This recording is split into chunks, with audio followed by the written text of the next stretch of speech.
Kung makikita niyo po, ang dami ng saging sa paligid ko. Bakit pa ako nagtatanim? Kasi yung mga saging na nasa paligid ko ay hindi po siya nakakain. Yun po yung saging na may buto na hindi siya nakakain, kundi hayop lang ang pwedeng kumain. So, ayan, nagtatanim ako. So, kinukuha ko yung mga tuyong dahon kasi ito yung nagsisilbing pampataba sa ilalim ng lupa ng pinagtaniman ng saging. Ayun, this is my hobby. Pag walang ginagawa, farmer, magtanim ng gulay, ng prutas. Yan. So, ayan, nilalagyan ko siya ng maraming tuyong dahon ng saging. So, ito, bumunot ako sa kabila kasi nasusunog lang siya dito. So, ilipat ko dito sa malilim.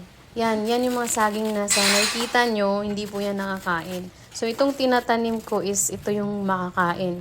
Since mahilig ako sa saging at hindi nahihinog ang saging sa akin, kaya ngayon nagtanim ako ng saging. Yun, dinamihan ko yung mga tuyong dahon sa ilalim para tumaba yung saging, para maganda yung tubo niya. So, ayun, tapos na.